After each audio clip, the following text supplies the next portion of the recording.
Hello, and welcome to the Instructional Assistant Training, IEP Basics and Data Collection. The Northside instructional vision is every day in every classroom, every child experiences high quality and engaging differentiated instruction that increases efficacy and achievement. Our mission statement: our mission is to ensure that educators engage students with special needs with high-quality, intentional instruction to ensure growth and personal success. We believe all students with special needs are general education students first, and individual needs, not labels, programs, or places, drive decisions for students with special needs. Every student can learn, just not on the same day or in the same way. What is an IEP? An IEP is an individualized education plan and is written and agreed upon to provide special education services to a student. In the state of Texas, this plan is established in an ARD, meaning Annual Review or Dismissal Meeting. The plan is initiated after the referral for assessment. An IEP is driven by continued assessment to determine progress. Here are the stages of the general education to special education process. It's a repeating cycle that starts with general education intervention provided in the classroom or by special teachers. It then, when progress isn't being made, goes to the evaluation process. Depending on the outcome of the evaluation process, we hold an ARD meeting to either say the student didn't qualify or the admission portion of the meeting, and together we create an IEP based on the student's needs and strengths. After agreement, we implement this IEP, and we monitor and report progress to see how the student's doing. Testing can lead to one of 12 areas of eligibility. The students can have an auditory impairment, autism, deaf blindness, an emotional disturbance, intellectual disability, traumatic brain injury, an orthopedic impairment, other health impairment, such as ADHD, a specific learning disability in one of the areas, a speech impairment, a visual impairment, or for children ages 3 to 5, non-categorical early childhood, NCEC. What are the parts of an individualized education plan? Today, we will be talking about the PLAF, goals, data, the schedule of services, and the behavior plan. What is a PLAF? PLAF stands for Present Levels of Academic Achievement and Functional Performance. It is one of the most common acronyms used in special education. What is in a PLAF? The first thing is that it covers the student's strengths, where their needs are, how they function, and it gives baseline data in each disability area. This must be aligned with the grade level TEKS. Second, the PLAF guides all our decisions. This is where it says what the student can do independently as well as what they struggle with. Fact 3 is it assists with determining what accommodations and modifications the student needs, goals that are appropriate, placement of services, and what type of state assessment the student will take and with what accommodations. Here is an example of an academic PLAF. Notice there are two sides to this area. The left side shows us the content area of reading. The right side shows the functional skills. Both sides hold some of the same information. We start with baseline information, data taken on where the student is right now, how the student tested, what the student is able to do, all based on observational or testing data. Next, we go into the areas of strength for the student, what they can accomplish independently. In the case of reading, what TEKs they are successful at that are grade level. And then what functional skills do they have on their own right now on the right side. The next area with the red arrow would be their areas of critical needs. On the left side, the critical need, what TEK is the student having an issue reaching independently? On the right, what areas of functioning does the student struggle with? For example, having materials organized, being ready when the class is, knowing where their homework is and handing it in independently. These are all examples of functional skills. The next area of a PLAF we will look at is a student who's struggling with behavior. You will see it has all of the same components. It starts with the baseline data on both sides, tells us where the student is, what they're having trouble with, how many times they have trouble, when during the day they have trouble, and how many times. We talk about the area of strength in behavior. What doesn't the student struggle with? And then we go into the area of critical need. For behavior, it's a little more difficult to tell. Data is a little more difficult to take. We have to look at, is the behavior impeding the student's education process? If it is, then we've determined we need a goal in this area. Any area that the student has a significant critical need in, we have to develop a goal as an ARD committee. Goal development. There are two main categories of goals, just like they're shown on the PLAF. There's the academic goal, and then there's a functional goal. What do we know about IEP goals? The ARD committee will write the goals.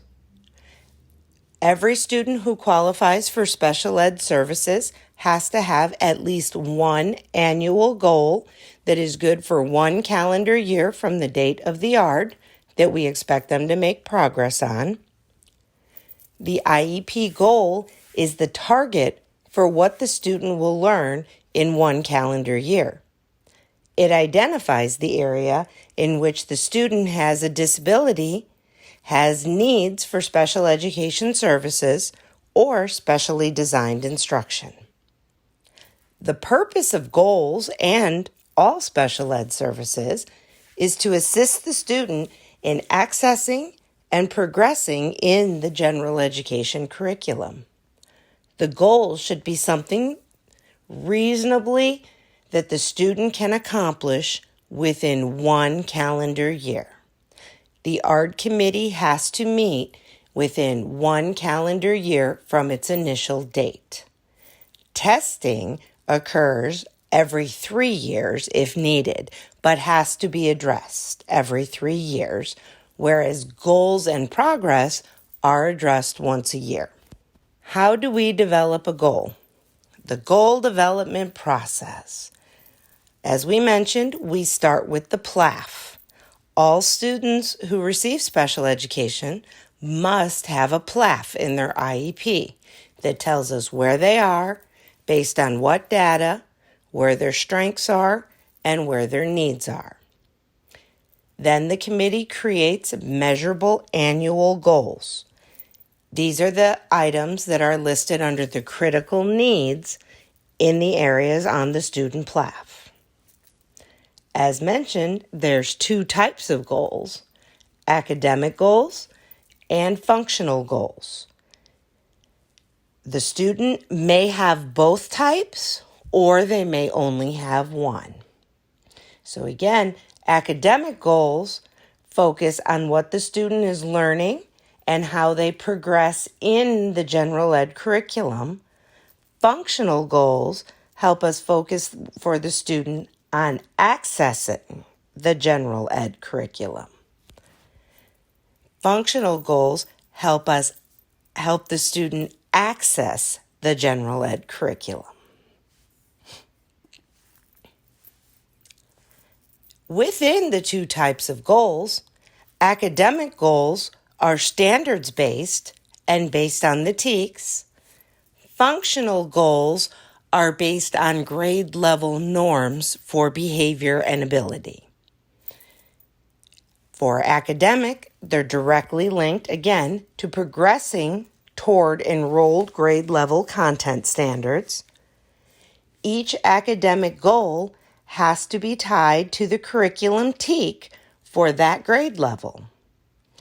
Functional goals focus on the student accessing the general ed curriculum.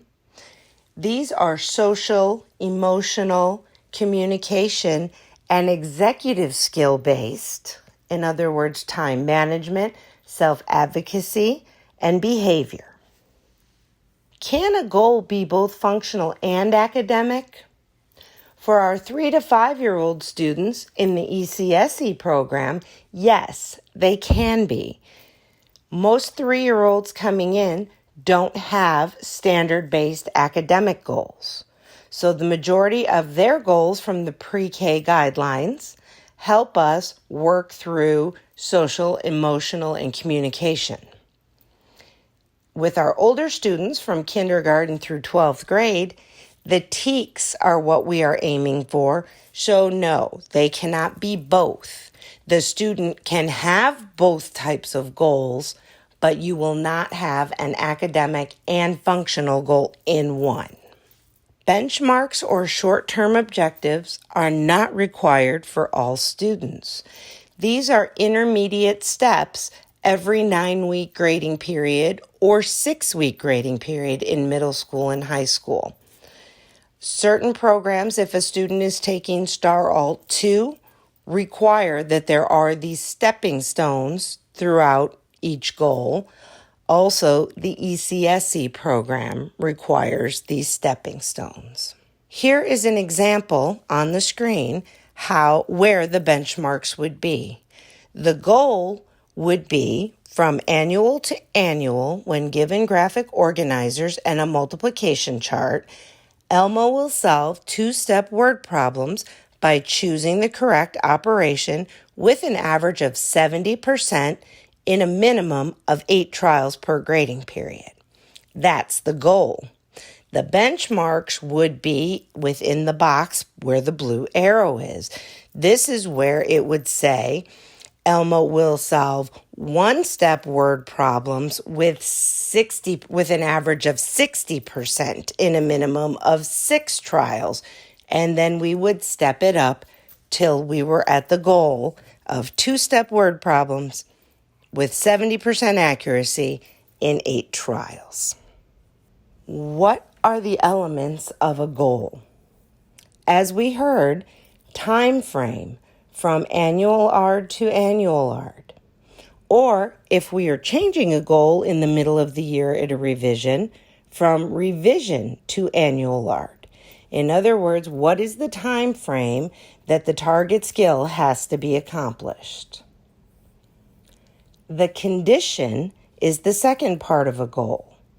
When given accommodations and a graphic organizer and a word bank is an example of a condition that the student will be successful. When given a hundreds chart and manipulatives is another example of what it would take to be successful, but the student has to have these items. These would be the accommodations. We want to be very specific with specially designed instruction to what accommodations we are giving the student. And then the criterion for success. What do they have to do for this goal to be successful? Will they receive 80% in 8 out of 10 attempts? Will they achieve 85% of a certain behavior in recorded opportunities? The criterion is written to, again, what the student can reasonably accomplish in 1 year, aiming toward the student's grade levels. We have to make sure that they have all they need in skills and materials to accomplish the task and make progress. Progress on the goal is determined by data collection throughout the year. Data collection. What is data and why do we need it? Data collection is the essential component of measuring a child's progress toward meeting their annual goals. Data collection justifies progress, mastery, or lack of progress and/or regression. How often is data needed? The answer to this question depends on the program the student is in. Speech requires data 4 or 5 times per 9-week or 6-week grading period. The ECSE program requires data be taken once a week, so 8 times out of a 9-week grading period.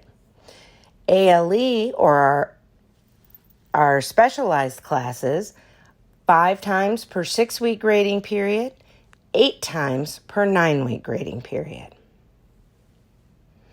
If a student is only on consult support, where the general ed teacher just meets with the special ed teacher, that would be 3 times per 6-week grading period, 4 times per 9-week grading period. The next would be if the student is receiving in-class support in a co-teach setting. If it's only 2 or 3 times a week in elementary for a 9-week grading period, it would be 4 times, and for middle and high school, 3 times per grading period.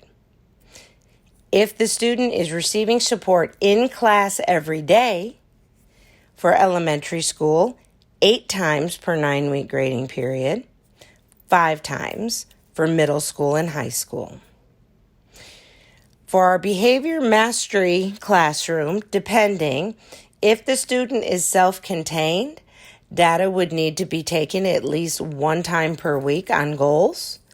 If they are less than 50% of the time in there, then we would need 2 times per week or a minimum of 4 times per week if they are self-contained. You would have to have daily data on students that are self-contained for their behavior.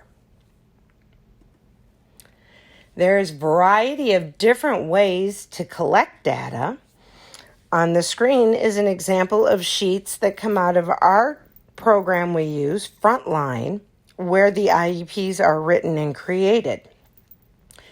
The goals would be printed up at the top, or the objective, the benchmark for that 9-week period, and then data could be collected on these. Frontline forms need to be uploaded and archived into the system after each full grading period. There are other types of samples as well that we can show.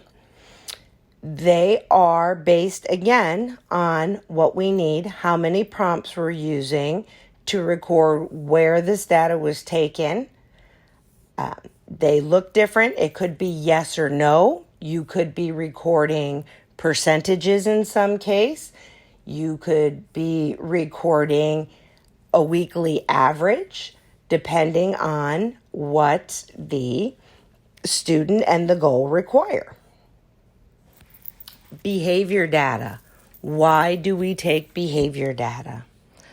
First of all, we need to develop a baseline.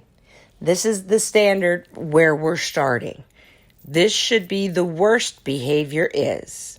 And then we should be able to build on that to see what the student needs. For example, it is based on initial operations when we go into the classroom. From our baseline, we should be able to determine a function for the behavior. A function tells us what the student is trying to accomplish with a certain behavior. Why are they exhibiting inappropriate behaviors? For example, are they trying to get attention? Are they trying to escape work? Are they trying to avoid being called on in the classroom? Once we determine the function of the behavior, it can help us produce more appropriate solutions to the problem, which is our third, to identify a strategy. Based on what we have learned of the function and the purpose of the behavior, we can try and put something proactively in place so the student doesn't have to show the inappropriate behavior. We can institute a coping strategy to decrease the behavior. We could give a replacement behavior, or we could teach a positive behavior. This can be done through working with the student or accommodations in the classroom. Why do we need to analyze all the data we collect? What is the purpose? Our first goal is to measure progress. We need to determine if the student exhibited the target behavior more or less frequently after we implemented strategies for at least 3 weeks. To find any patterns in the behavior. Does it only happen at certain times during the day, or in certain classes, or certain activities? Sometimes it helps us determine a need. Tracking academic and behavior progress and what has been tried can help us narrow the area of a critical need if we're not sure what it is. Data can be collected by anybody who works with the student or can come in and observe the student. Where can data be collected? Everywhere. It can be in the classroom, on the playground, in the cafeteria, on the bus, in the library, during rotations and discovery times, in the hallway, or on the job site for work-based learning students. What are everybody's responsibilities when it comes to data collection? For the teacher responsibilities, they need to identify and define the skills or the behaviors. The teacher is responsible for establishing the baseline and the criteria, as well as to determine a data collection method. It is the teacher's responsibility to train staff to collect data and to meet together as a committee to review and analyze this data. Based on that review, it is the teacher's responsibility to modify services or strategies and to use this in creating, amending, or revising the student's IEP. It's the instructional assistant's responsibility to collect data as directed by the teacher, ask for clarification when needed, and review and analyze the data with the teacher. Sometimes there needs to be some extra explanations. The most important points to take away from the concept of data collection: it's critical to student success. It helps drive good instructional decisions. General ed and special ed teachers are required to take data. And data binders or some way of organizing student data is highly encouraged. Some helpful hints as we're looking at behavior and behavior data. First of all, clearly define the behavior. If there's more than one behavior, we need to measure each behavior separately. We have to see if one is a result of the previous. We need to determine an appropriate data collection method that makes sense. We need to be consistent in the beginning to determine the setting we're going to collect the data in, as well as using a consistent data collection method. Data is an ongoing process throughout the IEP school year and can be looked at and revised as going through as needed. Types of data collection. There are quite a few. Frequency data would be the example of how often something happens. The number of times a student is out of their seat, talks out, hits, or has off-task behavior. Interval data is how often a given behavior happens in a set time frame. For example, 15 minutes or 30 minutes. Within that time frame, how often do we see the student, for example, talk with peers, work on a task, refuse directions, get out of their seat, or stay off task? Duration data is similar to interval data, except it tracks exactly how long the behavior occurs. It has a clear start time and a clear end time. How long was the student off task? It started at 10:02.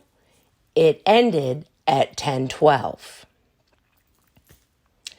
Latency data is measuring how long it takes a student to begin or to start a task or follow a direction. For example, if the student is told to sit down and get to work, whoever's collecting data would time how long it took the student to go back to their desk and begin working as directed.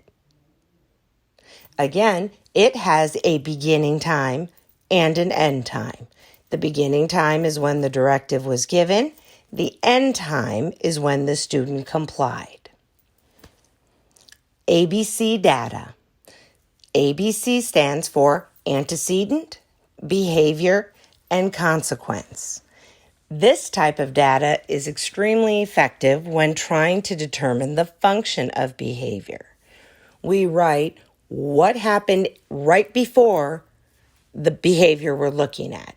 The student is yelling out. What happened right before the student yelled out? And how did we respond to the student? And how did the student respond?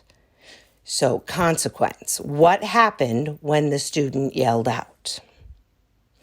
Task analysis is breaking down large tasks into smaller pieces to help shape a behavior or a skill.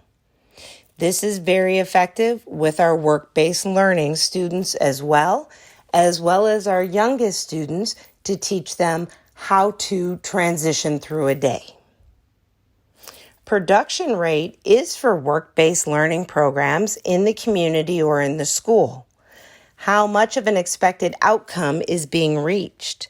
How much production is being created in a set amount of time? How many pizza boxes is a student able to assemble in a 60-minute time frame? That would be production rate. And there are data sheets that help us in each of these areas that lend themselves to this type of data collection. In our interval data, we have the time frames and the goals or the behaviors. In interval data, we have the time frames and the behaviors we're watching numbered. We can just go through and circle which behaviors happened during that time frame and where we were. Latency or duration data, as we said, has a definite start time and end time. So either way, it's still time away from instruction that's impeding the student's learning. Then we have the ABC data, the antecedent, behavior, consequence data sheet. We can use just a blank spreadsheet for this, or if we have some pretty common triggers and pretty common consequences, we can make something where we can just check it off so it's a little easier to go through. For production rate, again, total time worked, how many units were completed, what is the percentage of the standard that we're looking for, as well as the initials of who was taking this. So this one was used for known production. required by employment site and normed against employees at the location. So again, this was the assembling pizza boxes. Task analysis, it shows how it's step by step learning the pieces. Are there too many steps in a progress for a student and they need something different? This sheet helps us determine how many steps. Both of these sheets would be used in middle school toward the end and high school as students are moving into community-based learning and work-based learning. As we talk about behavior, we need to make a designated section of the IEP that will help the student with behavior. We have behavior goals because, as we mentioned, there was a critical need in the PLAF. So now we're going to create a functional behavior plan. What is it and who needs one? The purpose of a functional behavior plan is it has two parts. The first part is a functional behavioral assessment. This is where we use all that data we collected to determine the function. Why is the student demonstrating this behavior? The second part is the behavior intervention plan. What are we going to put in place to help the student stop the negative or inappropriate behaviors and replace them? We use positive behavior intervention, strategy, anything we can to help support the student's goals. Who needs a functional behavior plan? It needs to be considered for any student whose behavior interferes with his or her learning or the learning environment and learning of the classmates. The most common eligibilities that show a need for a behavior intervention plan would be students who demonstrate an emotional disturbance, autism, the other health impairment with ADHD, helping them stay on task, but any special ed student with behavior concerns that are impeding their learning is eligible for a functional behavior plan. So how do we know who needs one? We follow the acronym DASH. We define the behavior in observable and measurable terms. We ask about the behavior by interviewing staff and, with older students, the student. We look at specific routines of where and when behavior occurs. We summarize where, when, and why, if we can, the behaviors occur. We see the behavior. We observe it during the specified routines, observe to verify summary from the interviews. We have to see it in action to collect all the information. And once we've done all that, we can hypothesize a final summary based on where, when, and why the behaviors are occurring. Once we have this information, we can go ahead and create our functional behavior plan. So the behavior intervention plan. So this is the response. This is the second part to the functional behavior plan. A behavior intervention plan may include different environmental modifications that could reduce this. The student needs a smaller setting. They need testing in a small group. They need to transition earlier are some examples. Consequences that promote positive change. Behavior contracts where the student is rewarded. Punch cards, something visual, something tangible that the student is earning something positive for their positive choices.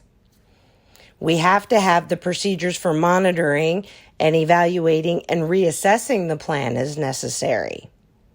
The guidance and structured opportunities to replace the student or replace the problem behaviors.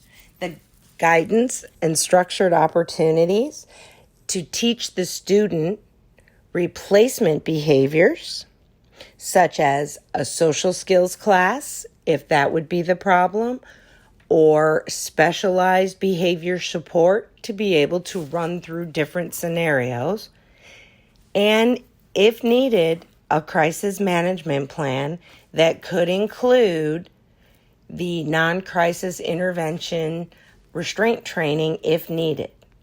Instructional assistants in the specialized units of ECSE, ALE, and BMC are required to have the NCI, non-crisis intervention training, along with the teachers. An example of an FBP would show how we go through the review of the existing data. It talks about those observations we've talked about, positive observations by the school, plus the struggling behaviors, and we also ask for input from parents.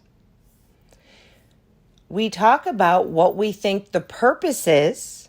Is the student trying to gain something, or are they trying to avoid something? We talk about the environment where the behavior happens, how often it happens, and how long it lasts. And when we talk about intensity, is it something that can be dealt with within the general ed setting, or does the student need to be removed to a separate cool-down area? Then we add the consequences of what we do. Do we need to call parents? Is the student eligible for suspension or office time or discipline referrals? Or do we just ignore the behavior? Depends on the intensity.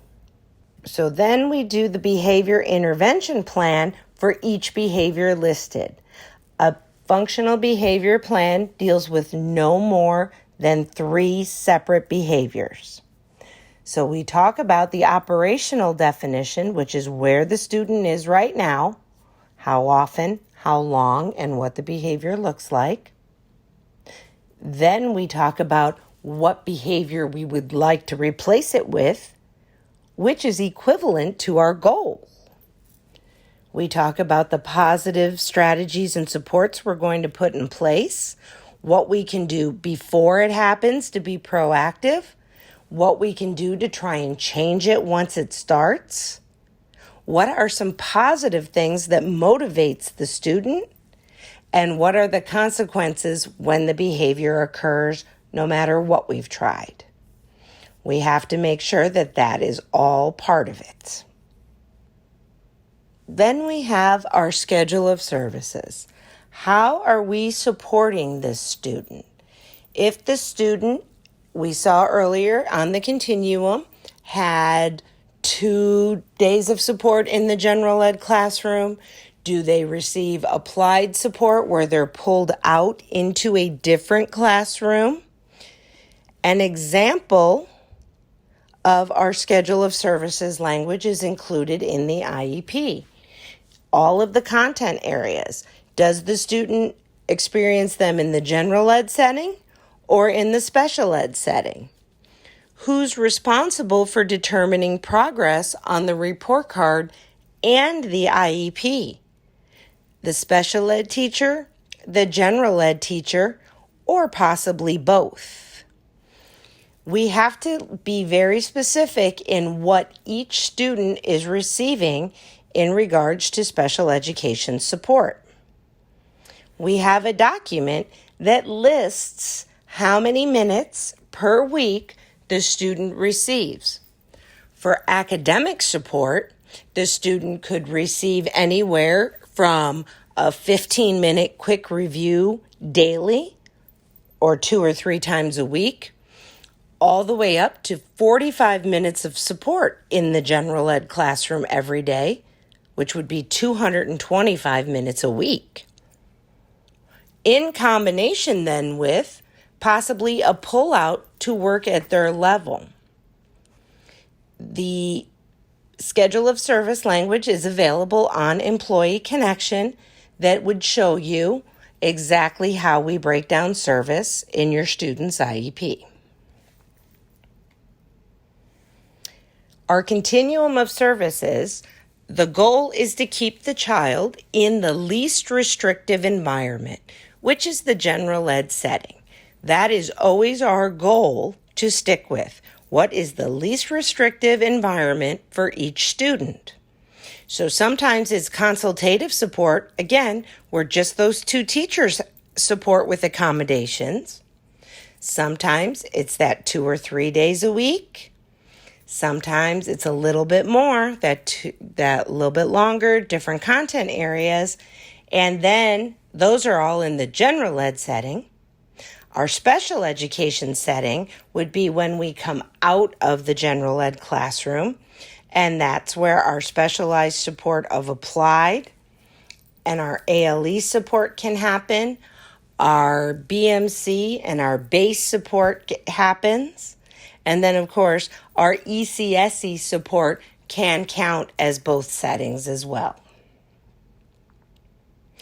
All information for the continuum of services is also available on Employee Connection under the Special Ed webpage.